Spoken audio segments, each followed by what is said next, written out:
بسم اللہ الرحمن الرحیم اعوذ باللہ من الشیطان الرجیم بسم اللہ الرحمن الرحیم۔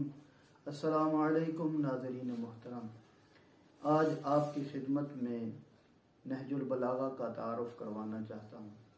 نہج البلاغہ کے مؤلف سید رضی ہیں، جن کا اصل نام محمد بن حسین بن موسیٰ ہے، اور یہ 359 ہجری میں پیدا ہوئے اور 406 ہجری میں ان کی وفات ہوئی۔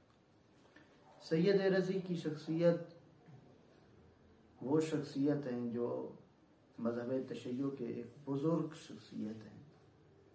یہ سید مرتضیٰ کے بھائی شیخ مفید علیہ رحمہ کے شاگرد ہیں۔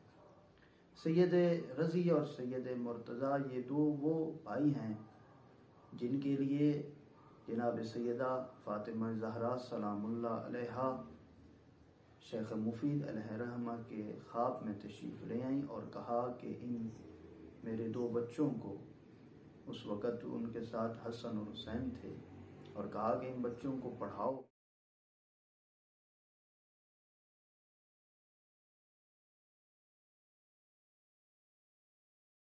شیخ مفید جب خواب سے بیدار ہوئے تو مسجد میں تشریف لے گئے۔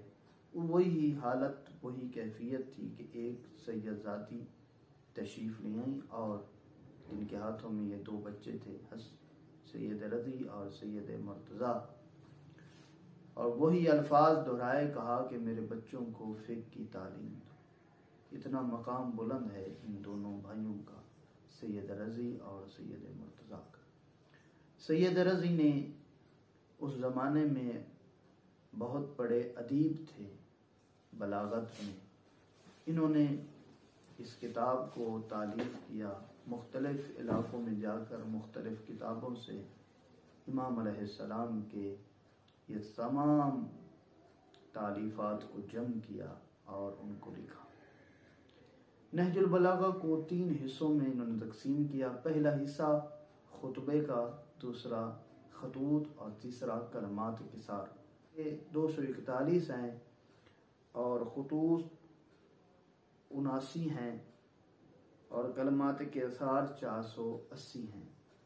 امام علیہ السلام کے یہ تمام جو خطوط ہیں اور خطبے اور کلمات قصار ہیں، ان کو جمع کیا، اور سید رضی نے اپنی اس نہج البلاغہ میں ان کی سند، ان کے معتبر ہونے پر دلیل نہیں دی، بلکہ آنے والے علماء نے اور بہت سارے شروحات اس پر لکھی گئی، انہوں نے ان کی بات کی تائید کی اور کہا کہ یہ سند کے اعتبار سے، روایت کے اعتبار سے صحیح و سند ہے۔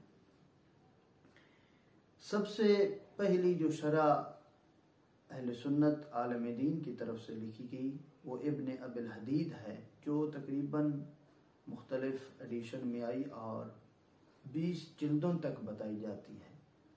اور ابن ابی الحدید اپنی اس شرح نہج البلاغہ میں امام علی علیہ السلام کی افضلیت پر قائل ہے۔ وہ کہتا ہے کہ امام علی علیہ السلام تمام اصحاب سے افضل ہے، اور یہ کہا کہ قرآن کے بعد سب سے بڑی فصاحت اور بلاغت والی جو کتاب ہے وہ نہج البلاغہ ہے۔ ناظرین محترم، 100 سے زیادہ زبانوں میں اس کا ترجمہ ہو چکا ہے اور 300 زیادہ شروحات اس کی آ چکی ہیں،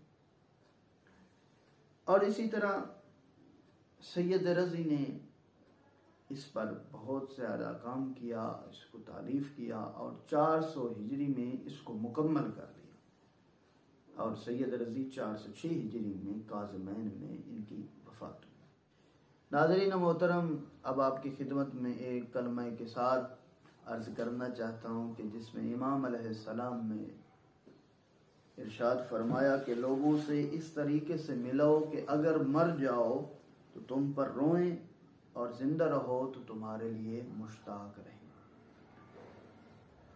جو شخص لوگوں کے ساتھ نرمی اور محبت سے پیش آتا ہے اور لوگوں کے ساتھ اس کا رویہ اچھا ہوتا ہے، لوگ اسے زندگی میں بھی یاد رکھتے ہیں، اور جب وہ دنیا سے دوسری دنیا میں تشریف لے جاتا ہے تو پھر بھی اسے اچھے الفاظ سے یاد کرتے ہیں۔ امام علیہ السلام نے اسی بات کی تائید کرتے ہوئے فرمایا کہ لوگوں سے اچھی طرح ملو، اچھے اخلاق کے ساتھ محبت سے پیش آؤ، کہ جب تم ان کے سامنے رہو گے تو تمہاری زیارت کے مشتاق رہیں گے۔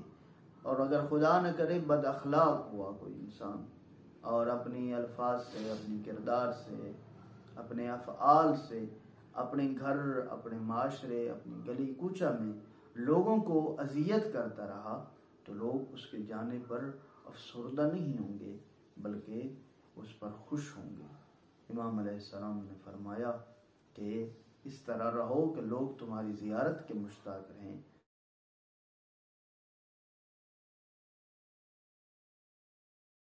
اور اگر اسی طرح اگر دنیا سے چلے جاتے ہو تو وہ تمہارے لیے مغفرت کی